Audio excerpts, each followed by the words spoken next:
Okay, thank you guys all for your patience and waiting for us as we took care of some additional business, but I want to extend my welcome and happy new year to our entire community for our very first board meeting of 2026, the second half of the school year. We're excited to get underway. Um, Let me see, before we begin our roll call this evening, just want to make sure, I think we do have everybody. So actually, let me just go ahead and jump into the roll call. I ask that the board identify itself, who's speaking. For the record, I'll go through the roll call for each vote. Vice Chair Parker, Vice Chair Parker present. thank you. Commissioner Ames Messenger, Ames Messenger present. thank you. Commissioner Chicas Guzman, I believe is going to be joining us virtually when she's able to log on, so we'll get her for the record this evening. Commissioner Coy, Commissioner Coy present. thank you. Commissioner Esposito, Commissioner Esposito present. thank you. Commissioner Kenyatta Bay, Commissioner Kenyatta Bay, present. all right, welcome. Are you virtual? Huh? You're virtual now. Okay. Yeah, I'm virtual. I'm virtual. Okay. All right. We got you. Commissioner Mohammed, Mohammed present. thank you. Commissioner Redding Lollinger, Reading Lounger present. thank you. Commissioner Scott Woodruff, Scott Woodruff present. thank you. Commissioner Simmons. All right, Commissioner Simmons, we got. Commissioner Slater Harrington will be joining us shortly, and I'm also present. Is there a motion to reopen tonight's meeting? So move Parker. Thank you. Is there a second? Second Esposito. Thank you. All in favor, Vice Chair Parker, Yes. Commissioner Ames Messenger, Yes. Commissioner Chicas Guzman. Maybe. Commissioner Coy, Yes. Commissioner Esposito. Yes. Commissioner Kenyatta Bay. Yes. Thank you. Commissioner Mohammed, Yes. Commissioner Redding Lollinger, Yes. Commissioner Scott Woodruff, Yes. Commissioner Simmons, Commissioner Slater Harrington will be joining shortly. I'm in favor. This motion passes. I'd now like to welcome the JRTC at Frederick Douglass High School. Invite all of our colleagues on the board as well as staff and our audience to join us for tonight's presentation.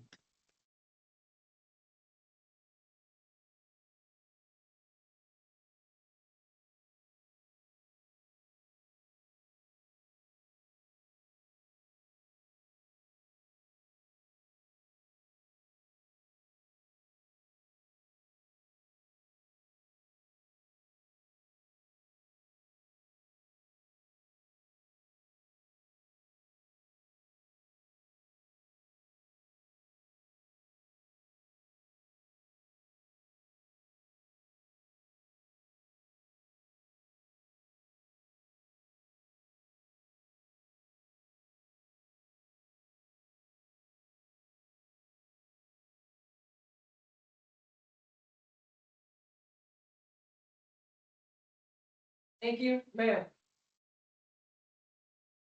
Order. Hi.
Thank you so much to the JRTC at Frederick Douglass High School. We're excited later in 2026, in time for the 26-27 school year, to welcome them into a renovated building and renovated space at Frederick Douglass. We're excited for that. Is there a motion to approve the prior open session minutes? So move Parker. Thank you. Is there a second? Second Scott Woodruff. Thank you. All in favor, Vice Chair Parker, Yes. Commissioner Ames Messenger, Yes. Commissioner Chicas Guzman. I'm sorry, she'll join us shortly. Commissioner Coy, Yes. Commissioner Esposito, Yes. Commissioner Kenyatta Bay. Skip him for a moment. Commissioner Mohammed. Skip him. Commissioner Redding Lollinger, Yes. Commissioner Scott Woodruff, Yes. Commissioner Simmons? And I'm in favor. This motion passes. Is there a motion to approve the closed session summaries? So move. Thank you, Commissioner Redding Longer. Is there a second? Second, Scott Woodruff. Thank you. All in favor, Vice Chair Parker? Yes. I'm sorry, pardon me. All in favor, Vice Chair Parker? Yeah. Commissioner Ames Messenger? Yes. Commissioner Chicas Guzman? She hasn't joined us yet. Commissioner Coy? Yes. Commissioner Esposito? Yes. Thank you, Commissioner Kenyatta Bay. Get him in a moment. Commissioner Redding Lollinger, Yes. Commissioner Scott Woodruff, Yes. Commissioner Simmons, Yes. and I am in favor. This motion passes.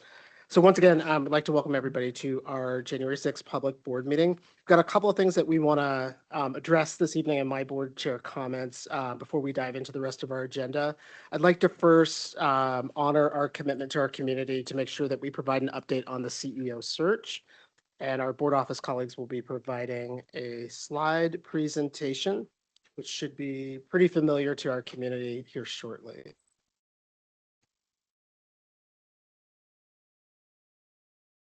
So our board office staff, there we go. All right, so this slide right here depicts where we are in the search. We're entering the next phase of the CEO search, which is squarely centered on recruitment and screening process. We're excited to learn more about the strong and competitive pool of candidates who are interested from across the country to take the helm after Dr. Santelises leaves on June 30th. We will be engaging in an interview process led by the board beginning this month in January of the second round of candidates. Those interviews are going to be conducted based upon performance and competencies that the board has identified from the community engagement report that we've shared more broadly with the community. At the end of this month, we'll also be having an additional community engagement report that will have more highlights that elicits more of the competencies that we're looking for. The board is committed to ensuring that the process is anonymous throughout the interview process to ensure that we attract the best and retain the best candidates throughout the entire process. As we round down the interviews in January, the board will select candidates that will move forward to the next round for a shorter round of interviews in February. We're confident that we remain on track to select a candidate in March and April of this year, and we'll continue to share updates here in this meeting, in this forum, and also through social media. And we still have our CEO search website where we do receive pretty robust comments. So thank the public for their continued engagement throughout this entire process. Second, as we move beyond this, I have bittersweet news to share that we will be losing one of our own commissioners this month who will be taking a new role that will take him away from his service here on the board. It's bittersweet to say that Commissioner Redding Lollinger is departing this week in his last time here on City Schools Board. I'll turn it over to him just to share a little bit more about where he's headed next. Thank you very much. It is indeed very bittersweet news, and I'm with you to the very end. I'm starting a new job on Monday. I'll be at the Maryland State Department of Education. I'll be the new Chief Policy Officer at MSDE. And obviously that presents a conflict for me being on an LEA board. So with a very heavy heart, I have had to resign from the board effective this Friday. This is my last meeting. I'll come back in February to say a proper goodbye, but I did want to just say a couple of things, really just in the name of gratitude. I'm so thankful to have had this opportunity. I'm thankful to Mayor Scott for considering me for this opportunity, but really just thankful for my board colleagues here. Not a lot of people get to see how tirelessly the folks up here work behind closed doors for zero pay. They do it because they believe in the city and they believe in the kids in the city. I also want to thank Dr. Santelises and her extraordinary leadership. Dr. Santelises, your team. I've had the privilege of getting to know many of you over my tenure, my short tenure here on the board. You work extraordinarily hard. You're uniquely talented. It's been a true privilege to get to know you. And then, of course, our teachers and our principals who work so hard every single day on behalf of our kids. This has been a tremendous privilege. I'm still here. My kids still go to city schools. I still live in Baltimore. So please don't be a stranger. But this is my last board meeting. So thank you all very much. It's been an honor.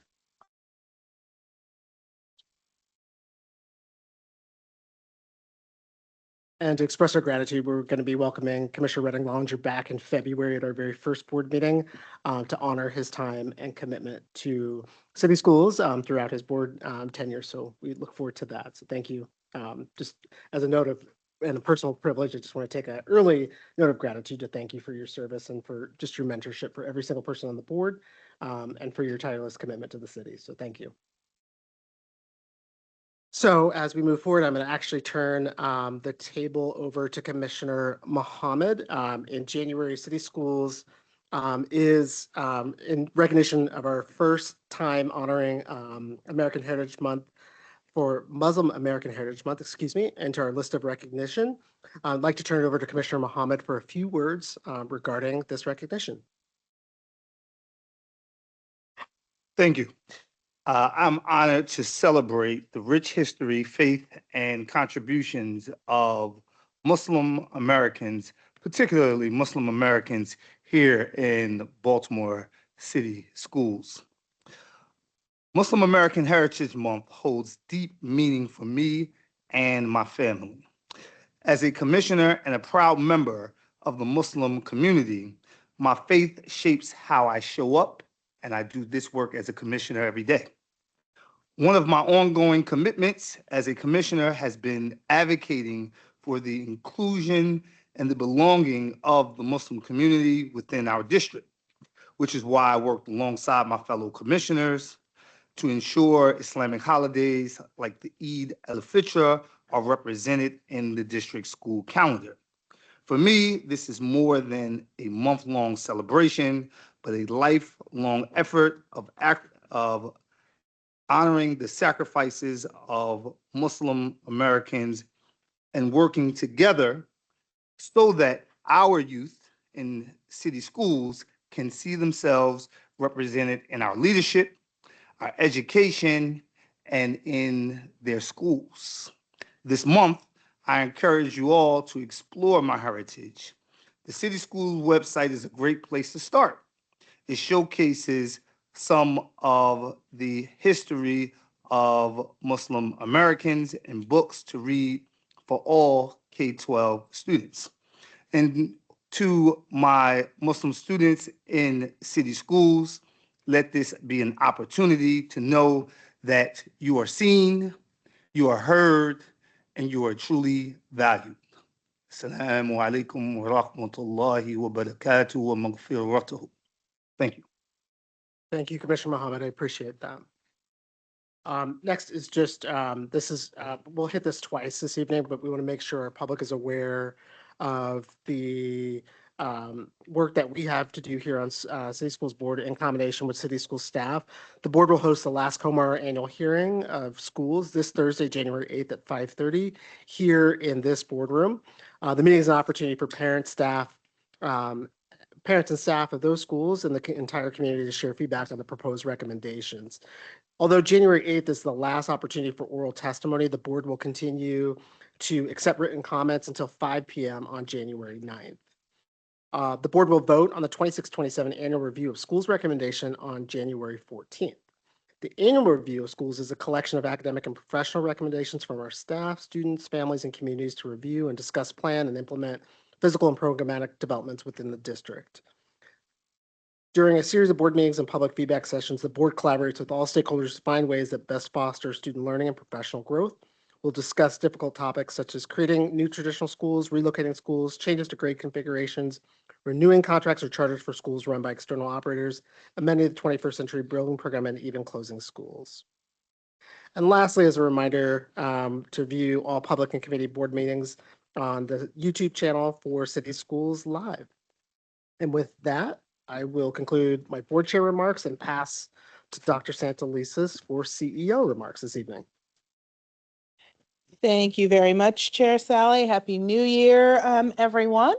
I would like to this evening give a very large shout out to Roger Schulman, President and CEO of the Fund for Educational Excellence, Paul Wallman, co-founder of the Heart of the Schools, and Kevin Leary, and the entire team at the Heart of the Schools. I really want to convey my personal thanks to the team for once again hosting the Heart of the School's holiday celebration on December 18th. To really recognize the significant contribution of our school leaders and how they make the educational experience of our young people a success. Each year, the fund puts on a fantastic celebration. Everyone looks forward to it. You get to see folks, and last month's party was no exception. Everyone had a great time. We had a number of school commissioners who also attended. I want to thank them.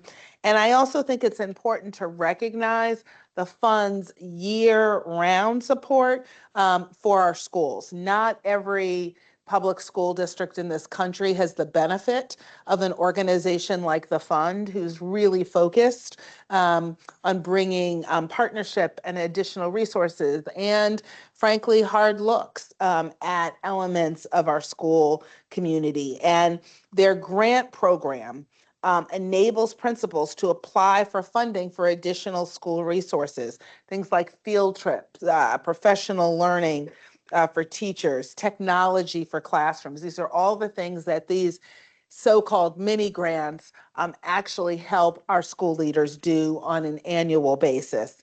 And then finally, every year, Heart of the Schools honors 10 exceptional principals selected from community nominations through the Heart of the School Awards. This has become Baltimore City Public Schools kind of night on the red carpet with our school leaders. It's something that all of our leaders look forward to. And I want to announce that the nomination process is now open for this school year. And I want to encourage everyone to vote for their favorite principal at www.heartoftheschool.org/nominations. So thank you. That concludes my comments. I know you're shocked, Chair. That concludes my comments for this evening. Thank you. Although I don't know what the Chief of Staff is texting me before I hand over the mic. Yes, and there is no PEP this evening. That's right. Yeah, there's no PEP. Back to you, Chair. All right. And given that there's no PEP, we will have a special board meeting on the 14th that will include primarily our votes on the recommendations, but we may also include PEP. So we'll let you know, we'll let the community know if we do include PEP that evening. All right, so moving right along, our consent agenda. I'll now review the consent agenda. We ask that board colleagues, please let me know if you would like an item removed and to please state your question for staff. So 9.02, I will be pulling this item. This is the 2026 legislative platform for presentation this evening. 9.03, FY26 supplemental appropriations. I will be pulling item number 9.04, FY26 Q1 budget amendment, budget update for a separate vote. Item 15.01, D Project Incorporated, roof replacement at Francis and Wood, building number 178. Item number 15.02, citywide waste collection and disposal services. 15.03, enterprise fleet management contract increase. 15.04, CNN Associates LLC window and door replacement at Lakeland pre-K8 school number 012 contract increase. 15.05, on-call engineering consulting services contract increase. Please pull. Thank you. Commissioner Mohammed, do you have a question for staff? Okay, I'll ask that our facilities team led by Scott Washington to present on that item. I'll now turn it over to I'm sorry, can I request 9.02, you requested a separate presentation. Can I also request a separate vote? Sure. Thank you.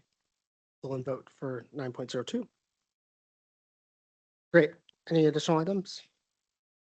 Hearing none, I'll turn it over to the vice chair for public comment. Good evening and happy new year to everyone. We will now move into public comment. Public comment is shared by our district recognized groups and the general public. Representatives from each recognized group will have the opportunity to share public comment first. for 5 minutes each. Afterwards, the general public will share. First, we will have Diana, is it DeCicero? Help me. DeCerto, thank you. And please accept my apology for messing up that last name. Diana will be representing the Baltimore Teachers Union, and it is a pre-recorded video.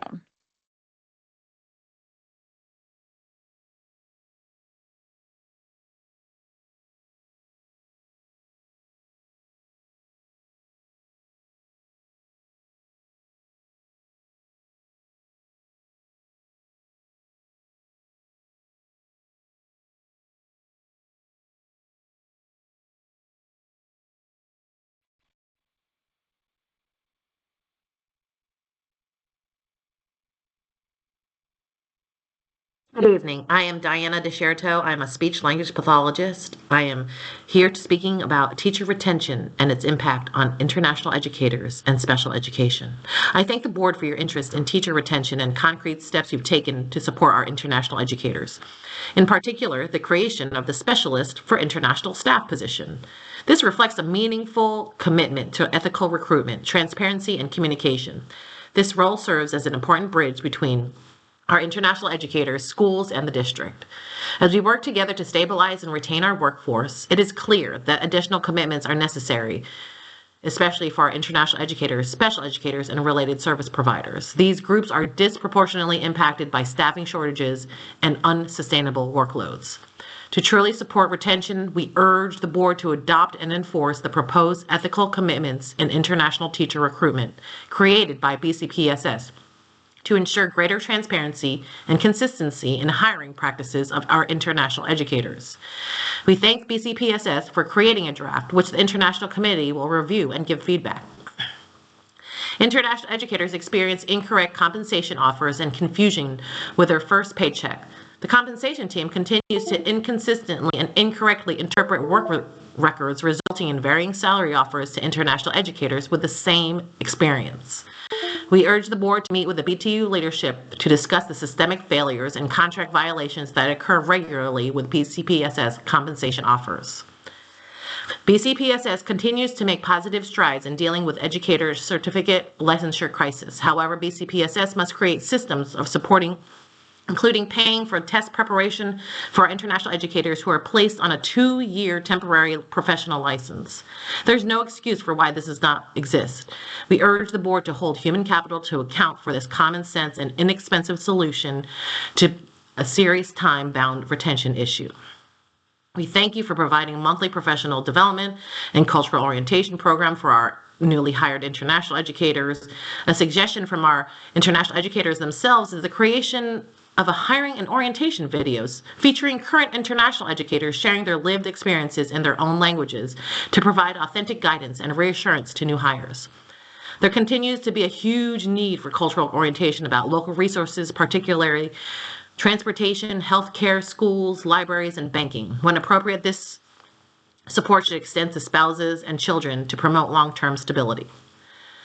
Any meaningful retention strategy must address special education and related service providers. These challenges are most evident in our early learning programs serving our most vulnerable students.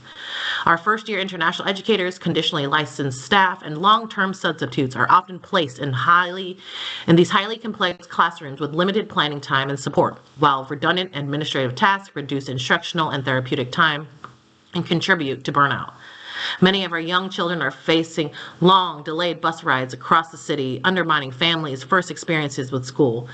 Equitable solutions are needed, including expanding well-resourced early learning and special education programs in zone schools and providing transportation staff with adequate training in CPR, de-escalation strategies, AAC device use, and safety supports to ensure stable and dignified services.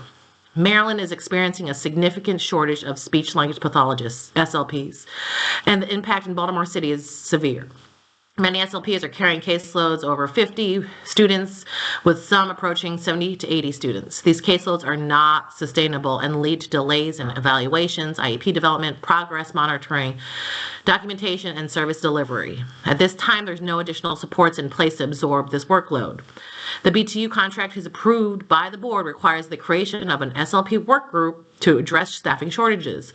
Although SLPs met once last year, repeated requests to reconvene have gone unanswered. These delays further strain an already disorganized system and impact the entire school teams. We ask the board to direct BCPSS to upload the contract and reconvene the SLP work group. One solution to address these issues is to direct human capital to create speech language pathology assistant positions, also called SLPAs, as part of a sustainable workload and retention strategy. SLPAs would allow licensed SLPs to focus on evaluations, compliance, and specialized intervention while supporting service delivery under appropriate supervision.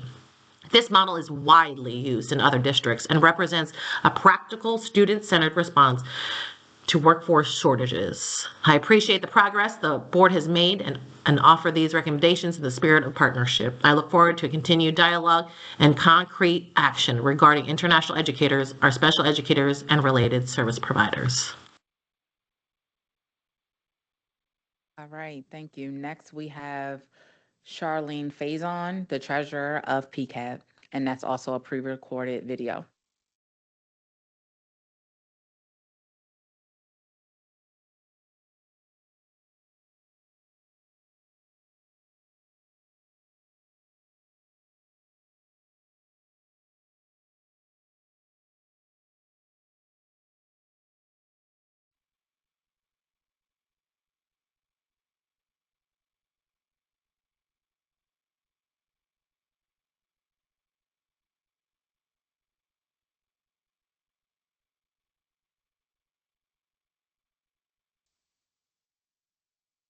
Good evening, Chair Sally and Vice Chair Parker and esteemed Board of Commissioners, Dr. Santelises, and members of the community. My name is Charlene Faison. I'm a second year and executive board member for the Parent and Community Advisory Board, otherwise known as PCAB, for Baltimore City Public Schools. I also serve as the treasurer and the policy committee chair with PCAB.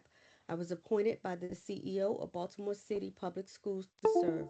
I am also a parent of a 2025 graduate of Baltimore Polytechnic High School and mentor for higher achievement program at its Mount Royal Elementary Middle School site. PCAB was established by Maryland law to ensure that parents and the community have a direct voice in shaping the future of Baltimore City Public Schools. Our purpose is to advise the CEO and this board on how families, educators, and community partners can collaborate to help our students succeed. On behalf of our members, I thank you for the opportunity to provide an update. PCAB's policy committee fights for equity and accountability of Baltimore City schools in both its policies and how they are implemented. We are pleased to share that PCAB has already submitted comments for policy GBEH, legal representation, risk management, and will soon be submitting comments for policy IGE, which outlines how city schools defines, implements, and reviews curriculum. I would like to thank Commissioner Esposito for taking my email and sharing information about the push to create an arts policy that will expand arts access across the entire district.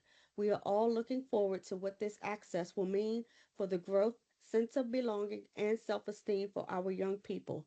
Second, I look forward to Commissioner Esposito's reply to the remaining questions in that email.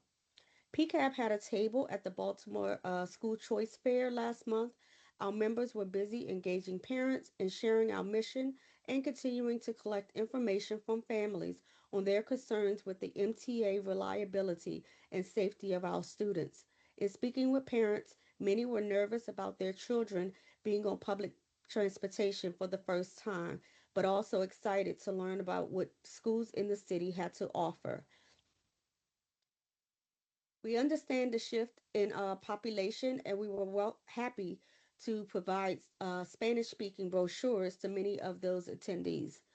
PCAB is here for you and not just want to hear from you, but we need to hear from you. Please make sure that you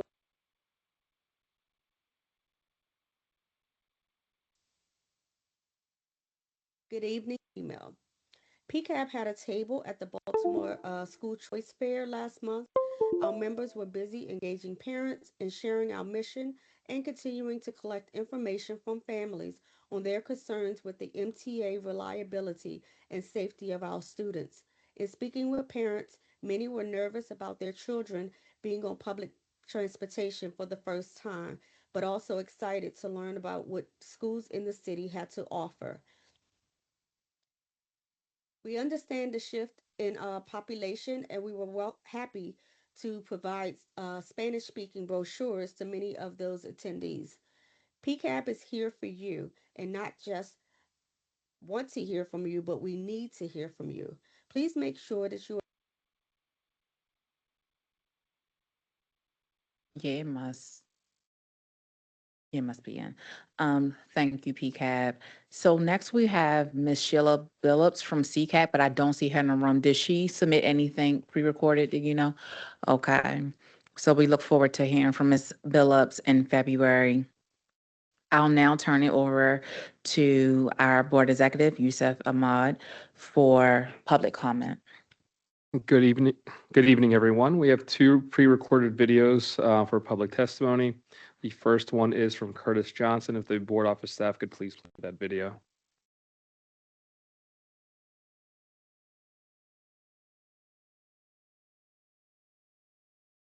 Finds you well. My name is Curtis Johnson.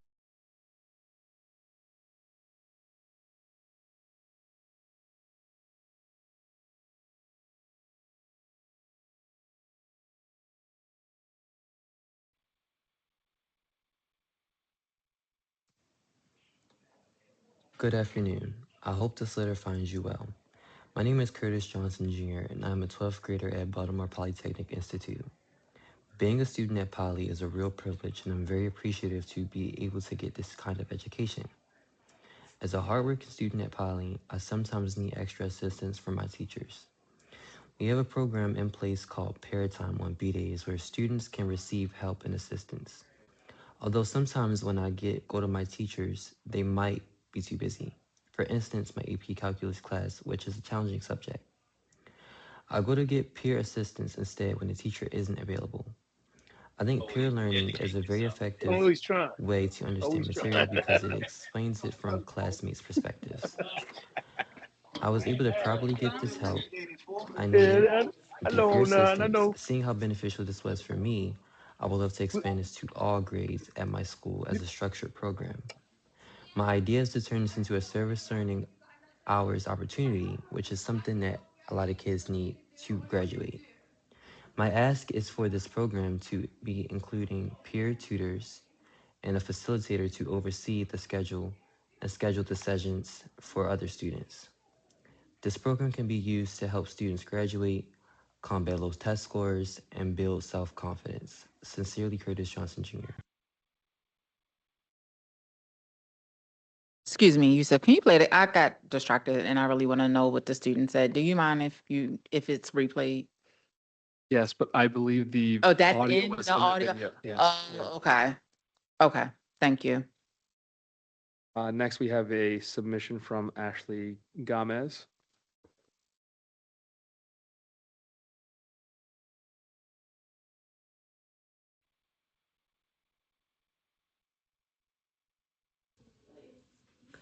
Hi, my name is Ashley Nicole Gomez. I go to Highland Town 215 Elementary Middle School. I have a story to tell you, and I hope you help me. When I was in third, I was failing math, and I had no help with it. But when I entered fourth, I had coach class, and that helped me a lot, and it can help others too. In my coach class was really great. Other kids helped me, but there is no more coach class in my school. Other kids, and I think we should have a program that elementary, middle school / high school should help each other out. I think this will help a bunch of kids who are struggling in school, like the subjects, because sometimes teachers be giving a lot of work, and I just think it's good for kids to help other kids. It's a nice way to social with somebody. That concludes public comment. I appreciate especially getting comments from our students to hear more about, their educational experiences. And I encourage more young people to participate, to join us here, videos or audio recordings. It's just helpful for the board to know more about how we can better support education happening in each and every one of our schools. So based upon the consent agenda, actually, let me go back to the items that we pulled. We're going to start with item number 9.02. This is the FY26 legislative platform. So we welcome Dewana Starrett from the board office as our legislative and government affairs specialist for presentation and subsequent vote.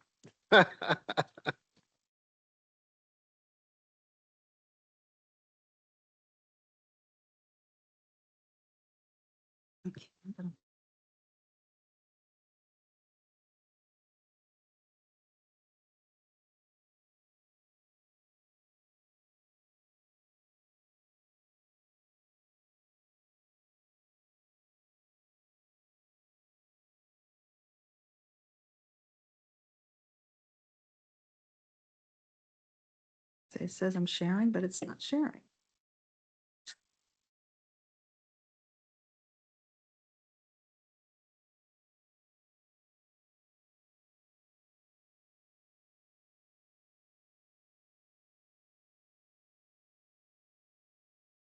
Second, my computer says it's sharing, but not showing up on the screen. Back in.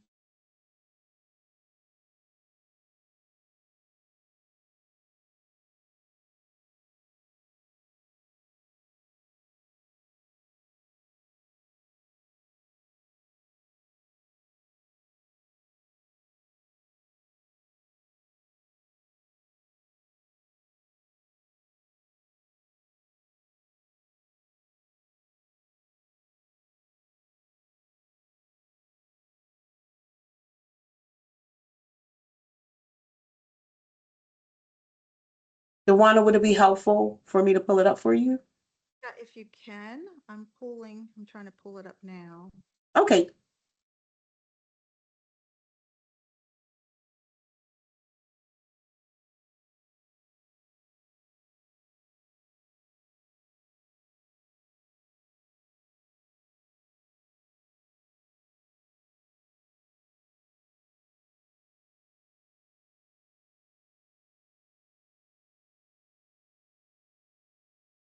Yeah, mine's just not displaying. Tanisha, if you could pull it up, I'd appreciate it.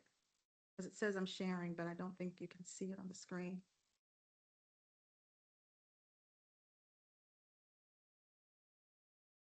Okay, I think I have it. There we go. Thank you. Sorry for the delay. I'm Dewana Merritt Starrett, the Executive Director of Legislative and Government Affairs for the Baltimore City School Board. And I'd like to thank the chair and vice chair for allowing me to present today as opposed to December, because a lot has occurred in the month of December in the General Assembly, particularly in the House. So I wanted to just, before I go into the recommendations for the 2026 legislative platform, I wanted to kind of go over those changes that occurred in the House structure. So as we know, we have a new Speaker of the House, Jocelyn Pena Melnick. She represents Anne Arundel counties and Prince George's County.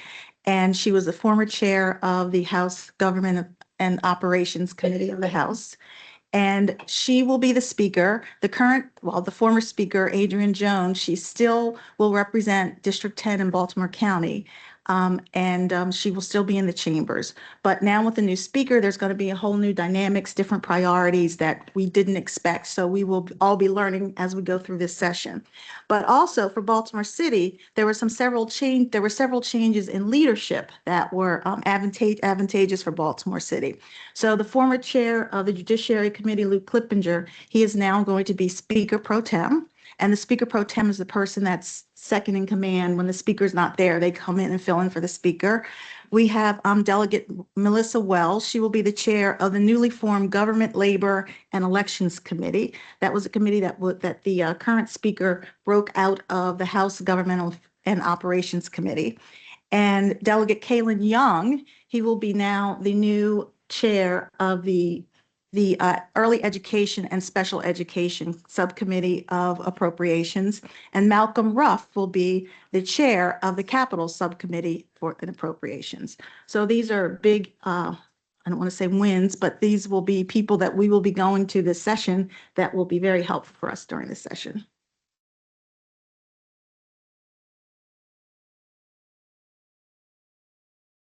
Okay. So now on advance.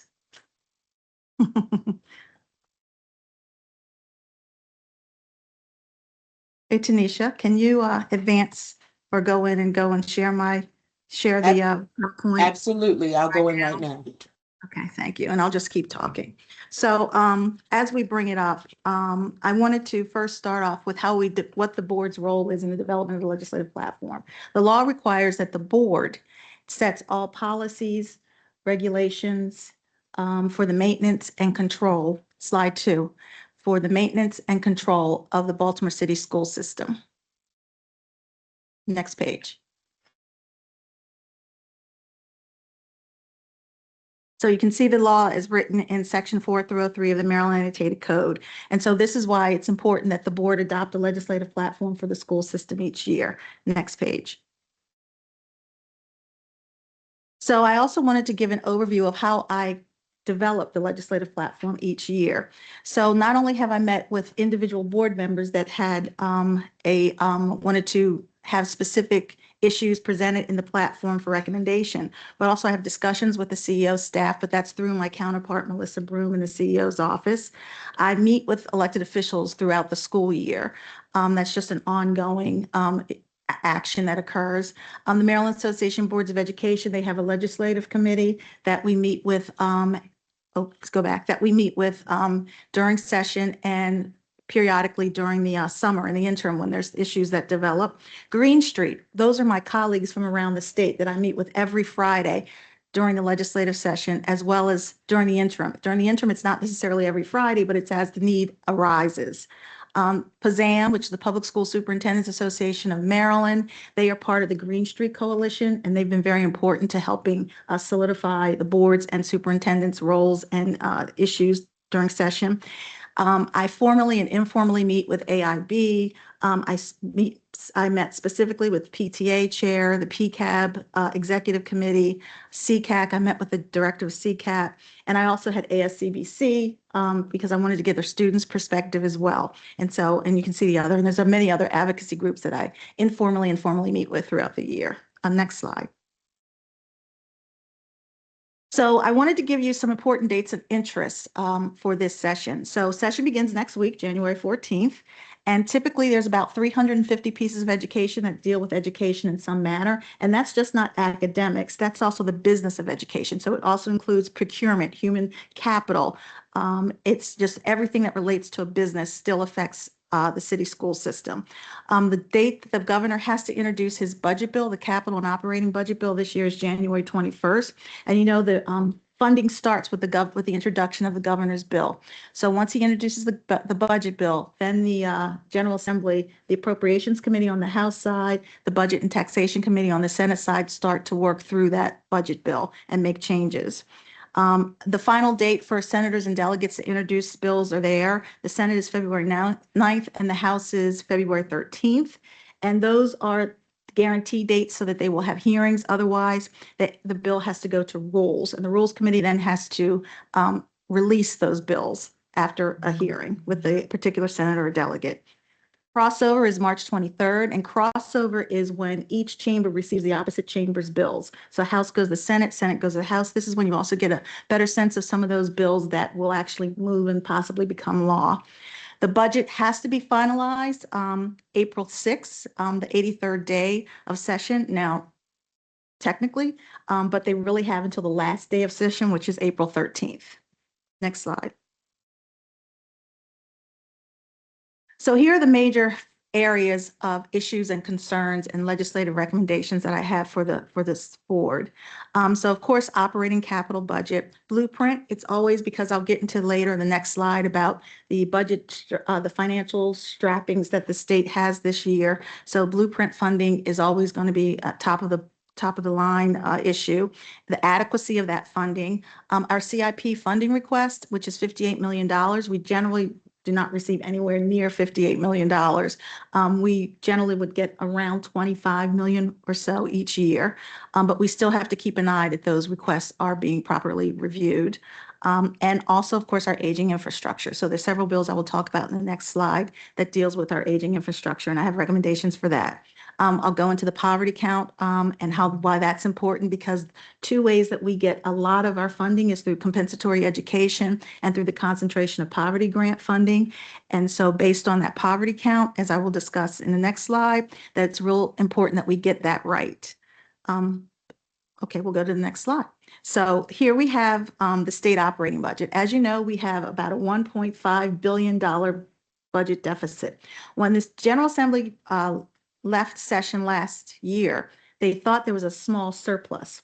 However, there were certain federal tax changes that did not occur. And also there were increases in entitlement programs that occurred and some other less revenue captured in other areas, which resulted in this $1.5 billion budget gap. So again, this brings up our concerns about the blueprint, which, you know, is funded by set aside funding that was put in place that was supposed to be funded through FY27, gaming, sports betting, and some sales tax. So the reason that the poverty count is important is because right now, as you know, we need to figure out a way to count poverty. I've mentioned before in other presentations that we are a CEP, Community Eligibility Provision Program district, and that means we do not collect free and reduced price meal forms. And by not collecting forms, we are, other jurisdictions, other states, other LEAs collect forms to determine their poverty rate. We, because we are Community Eligibility Provision program system, we do not collect forms. And because we do not collect forms, we have been using the same poverty count from about 15 years ago in the calculations. And clearly that's not up to date on what the calculations should be. We also have looked at direct certification as a way to count poverty. And direct certification is to look at those families that receive state entitlements like SNAP and TANF. And we use that to determine what the poverty count should be. And that's sort of what the state has been doing up until now. But this year, all that technically goes away, and they're supposed to either, you have your alternative forms, which we do not want to collect again, or we do go to direct certification, but that direct certification would be a flat direct certification, like how many families that have students are considered poor. But what we would advocate for, and what we've been advocating for the last 10 years, is that if you can't come up with a formula yet, don't make any changes. We want to have a hold harmless, just a hold harmless on what is calculated now, and use direct certification and multiply it by 1.6. This 1.6 factor is what the federal government uses and allows the state to determine how many kids are in poverty, plus making up for those kids that may not be applying for the entitlements. And this is really important because we realized, or I learned last month, that in Baltimore City, we lost 7,000 students on SNAP. That's huge. That's $100 and some million that we wouldn't receive. So we clearly want to get a hold harmless and allow the state to figure out a way to count poverty. The Governor's Office of Children, they came out with a survey, or excuse me, a report that was required to be produced by law that was supposed to give recommendations of how to count poverty. And those recommendations were not well received. They did not, and even in the AIB thought that they did not come up with any other better manner in which to count poverty than what we have now. And so again, we want the state to hold what we have now, use direct certification by 1.6, and then at least for the next year or two, develop a real funding formula to count poverty and have a new study produced that will actually look at the proper way to count poverty. We also are looking at enrollment declines, which is another reason we really need to have a hold harmless on all education funding. Every school district in the state lost kids. We lost, last count, I think it was around 400 to 500 kids. And again, like I said, we lost about 7,000 students in SNAP alone. So we want to have a hold harmless. We're requesting a hold harmless for enrollment declines. And this is something that everybody has agreed with, that even the AIB has agreed that this is something that needs to be done. We have sent a letter, actually PZAM sent a letter to the governor's office seeking a hold harmless on the enrollment. It was well received, but again, we are not sure exactly what will appear in his budget, considering we have this $1.5 billion budget gap. And I'll go into later with some charts that show why it's still going to be an uphill battle. We also are always looking at unfunded mandates when you have a budget gap, because they'll look to the school systems to do things, even though the money comes from the state and the local governments, but they will ask us to do things and not fund it. Concentration of poverty grants. Right now, a few years ago, we got legislation changed to allow us to use some concentration of poverty grant funding to help us meet the fine arts requirements for, art and music. And that's set to sunset this year. So we're going to request, I recommend that the sunset be removed and we'd be allowed to use that permanently. I believe that's something, again, that MAVE and PZAM are also on board with us for doing. The Maggie McIntosh School Arts Fund. This was a fund when Chair McIntosh retired from the General Assembly a couple of years ago. She put a pre-authorization in for $5 million for 3 years to go specifically to Baltimore City to allow it for expansion of its arts program. We received the funding for the first year. We didn't receive any funding after that. So we've been in touch with the chair of appropriations, Delegate Smith, who is the chair of the Education Subcommittee of Appropriations, DLS, the mayor's, the governor's office. They've all been made aware that that pre-authorization did not come through. So we will be pushing for that. The state capital budget, the Healthy School Facility Fund. This is a really important fund that's set to sunset at the end of this school year. It is a $90 million fund. And Baltimore City receives 45 million of it, half of it. And that's something that we use to provide heat, air conditioning, a lot of temperature control, and it's set to sunset. Now, it was designed to sunset because there was supposed to be a school facility assessment work group that was to be convened in June of 2025. And that facility assessment work group was supposed to come back with recommendations to the General Assembly in December of how much school facilities should be funded. And the work group never did convene. And the legislation says if there are no recommendations, the Healthy School Facility Fund, it sunsets, but there should be a $70 million fund called the Nancy Kopp Public School Facility Fund to cover that for the same programmatic or same facility issues. However, clearly that's $20 million less, and it doesn't guarantee us any money, not even our 45 million. So not only are we requesting, and I would propose that we request that the sunset on the Healthy School Facility Fund not be removed, or a minimum, if they still keep that sunset, that we receive at least 45 million from the new Nancy Kopp Facility Fund. Next page.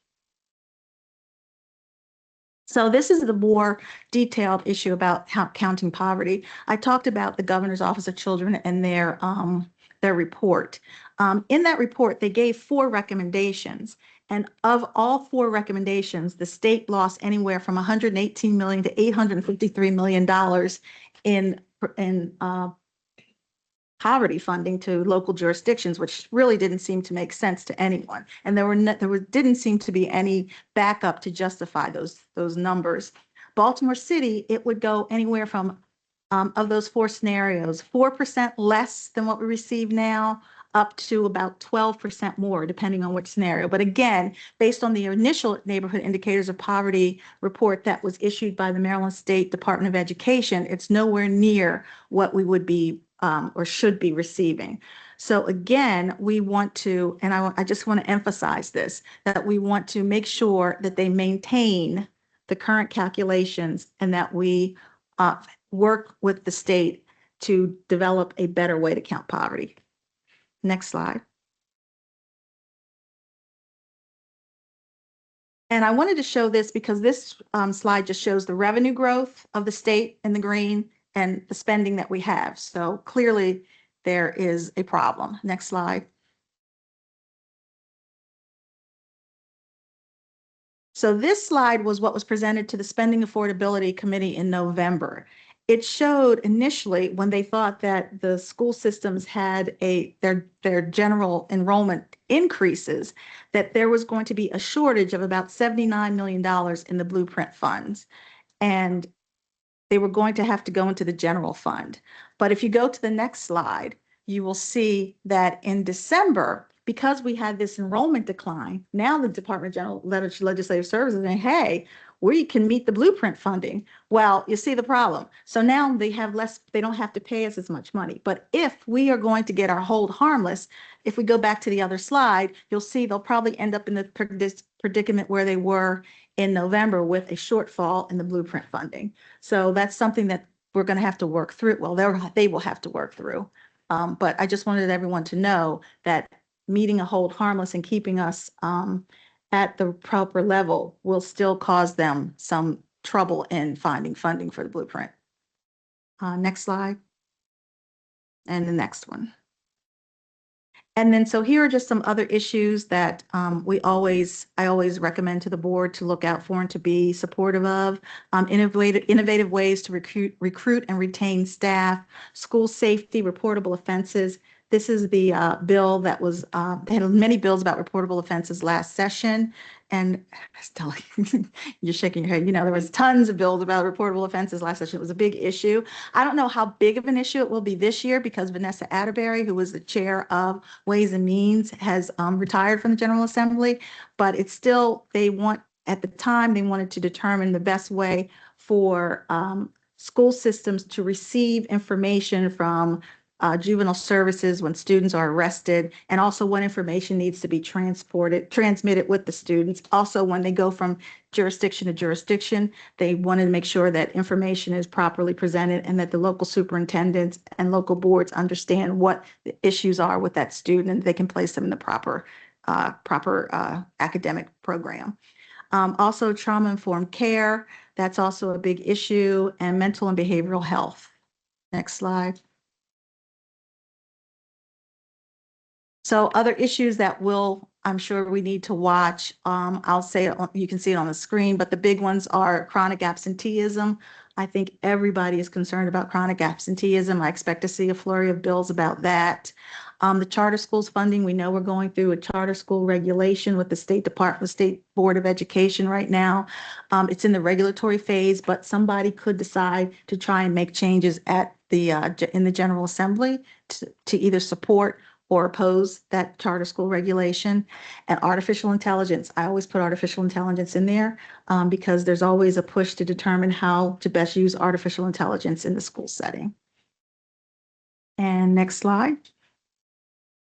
And that is a quick overview of the 2026 legislative platform. You have the larger document on screen, and it includes all my recommendations to oppose and support. Thank you so much, Dawana. I really appreciate the presentation this evening. So Commissioner Mohammed does support throughout the legislative cycle and beforehand and throughout the entire year, working closely with Dawana and team on these issues. And so we do appreciate his service. Are there any questions from the board before we take a vote to adopt the legislative platform? Commissioner Kenyatta Bay. Excuse me. Thank you for yeoman's all throughout the state, as I've gone throughout the state. And we wanted to know how the nature of education works. Any legislator, anybody, elected official, they will refer to And they will defer to Dwyer because he is. I'm old. I've been around a long time. You've been here for a second. You've been around for a second. But I want to thank you for the thoroughness of your work and, it did so much to this board and the power that you bring to the board and our push.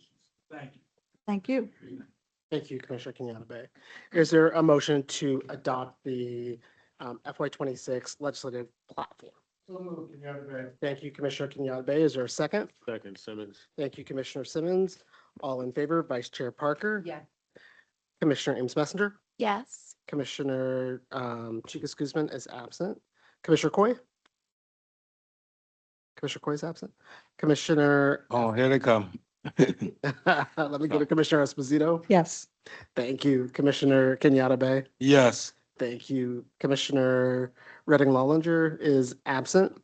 Commissioner Coy, we are voting on the FY '26 to adopt the FY '26 legislative platform. Yes. All right. Commissioner Scott Woodruff. Yes. Thank you. Commissioner Simmons. Yes. Thank you, Commissioner Slater Harrington. Yes. And I'm in favor. So for the record, Commissioner Chicas Guzman and Commissioner Redding Lollinger, along with Commissioner Mohammed, are absent for this particular vote.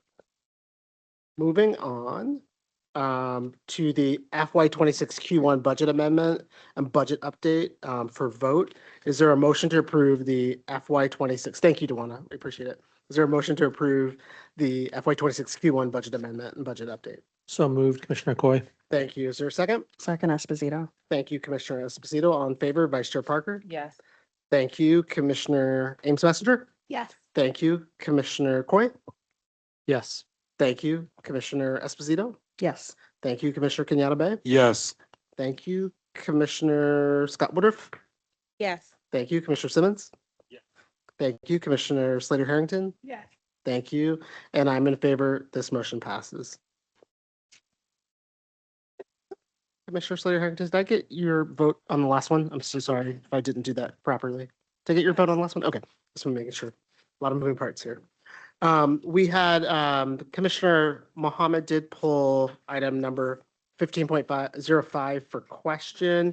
He's not here. We are going to move forward this evening for an approval, since he is absent, on the remainder of the consent agenda. Is there a motion to approve the consent agenda this evening? So moved, Esposito. Thank you. Is there a second? Second, Ames Messenger. Thank you, Commissioner Ames Messenger. All in favor, Vice Chair Parker? Yes. Thank you, Commissioner Ames Messenger. Yes. Commissioner Chicas Guzman? I'm so sorry, she's absent. Commissioner Coy? Yes. Thank you, Commissioner Esposito. Yes. Thank you, Commissioner Kenyatta Bay. Yes. Thank you, Commissioner Mohammed is absent. Commissioner Redding Lollinger is absent. Commissioner Scott Woodruff? Yes. Thank you, Commissioner Simmons. Yes. Thank you, Commissioner Slater Harrington. Yes.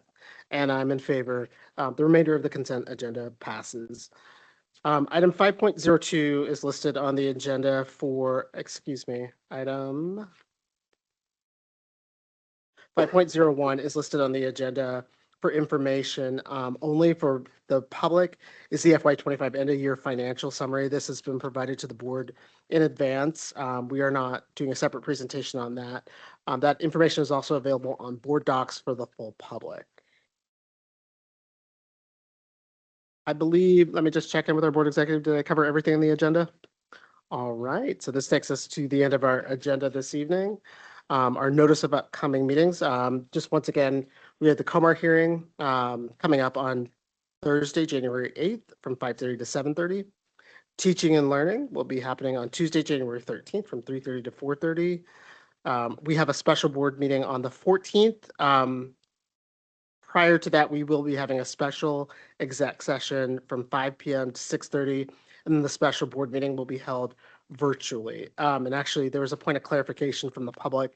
So the Comar hearing will be in person here at North Avenue. The actual vote will be virtual on the 14th. Safety and Wholeness will be on Thursday, January 15th, 2026. The Operations Committee will be held on January 27th. Along with that day, our Policy Committee. Is there a motion to adjourn tonight's meeting? Hold on, I'm sorry, excuse me. Please. We did, approve the consent agenda, the rest of the consent agenda. That's right. What about the issue that was pulled? We can go back and pull it. Commissioner Mohammed was absent for that. Do you still want to pull that item this evening? Yes, please. Okay. Forgive my. Why don't we have staff? I believe that's Scott Washington and, oh, we have Cindy to talk about that. Thank you. Thank you. We appreciate that. Good evening. I'm Cindy Smith, Executive Director of Capital Projects. Good evening. Question is around the increase. The original contract for the award, believes it looks like it was 18 million, and it looks like over the past 5 years, we may be spending 6 million a year for these supportive engineering services. The increase represents about a $12 million increase, which is substantial. And when I see that, I'm wondering two things. Or did we run into some sort of challenge that caused this to go up so much? Because it seems like it's in excess. And how are we moving forward with forecasting when we have a $12 million increase in a year's time? So there wasn't actually, it wasn't unforeseen, I'm going to say. We have two on-call contracts, one that's for architects and one that's for engineers. And for the last several years, we've had a lot of architecture-led projects, windows and doors, roofs, health suites, restrooms with ESSER funding and things like that. We had not had a lot of HVAC work going at that time. The last 2 years of Healthy Schools funds have been a significant influx of HVAC projects. And those projects tend to be also much more expensive than windows, doors, and roofs. So I'm talking about HVAC projects that typically are $5 to $6 million for the actual construction of it, which leads to a $500,000 design fee. So while it allowed us to spend a little bit less on the design side, in the past several years, we now have these larger projects that need to be designed, and there's not enough money left in the contract to allow us to hire those design firms, those engineer firms, to do those $500,000 each projects. All of the money is being covered under the, whether it's the local capital or whether it's the state capital funds. So when the state approves a project, we can submit for state funding for design or just funding for construction. So we can cover both design and construction with the money or just construction. Most of these have been approved for both design and construction funding. So that funding is being covered through the state CIP funds as well, or Healthy Schools funds. So with that explanation, I understand why I'm still having a hard time understanding or really coming to terms with the amount over a year's time. I think that's where my angst is, because it's pretty heavy when we look at the history of how much we've been spending year to year to double it. Mm-hmm. Is worrisome. And with that said, how are we forecasting moving forward? Understanding that we have this challenge, because this is not something, if we move forward with, this is not something we're going to be able to sustain. So since the funding comes through the CIP or the Healthy Schools, that is all budgeted in when we make the requests for Healthy Schools or CIP. So if we're requesting a $5 million project, we typically request $5.5 million, for example. $500,000 to cover the design, $5 million to cover the construction. And that's how that's balanced out. We have 45 projects to move forward. It's 45. That's a lot of design funds to allocate. So hence the $18 million request. It's $18 million actually, the increase. And so with 45 projects, there are a lot that need to go forward. If we don't approve this increase, there's not enough money in the contract for us to proceed with design for these HVAC projects. as we've hit the CPA limits on the contracts for most of these vendors. And it is split between 12 vendors. So it's not like that's $18 million per vendor. That's $18 million that's split between those 12 vendors to divide the work up between them. I appreciate it. So I'll say this just to my fellow commissioners, that this is the where we spend a lot of money. So we should be paying close attention to these areas. We often approve things that have a heavy price tag, and I appreciate you taking the time, but I want to understand as we move along the outcomes and how much we're spending with these vendors. When we look at particularly HVACs,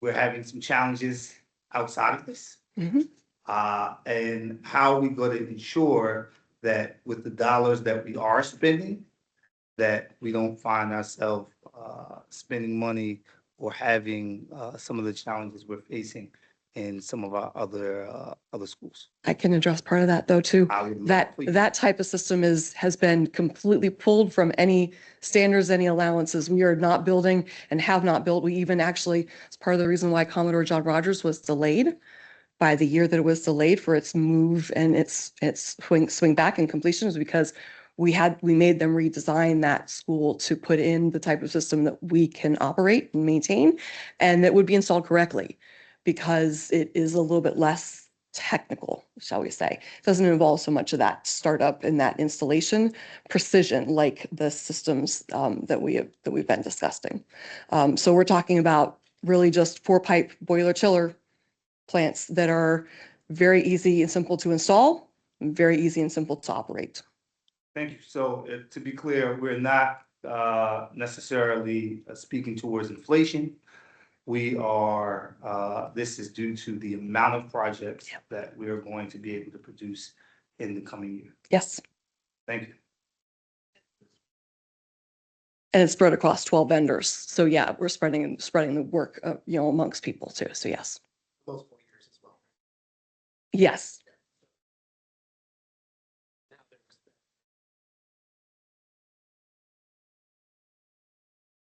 That allows the district to design through multiple requirements across the space.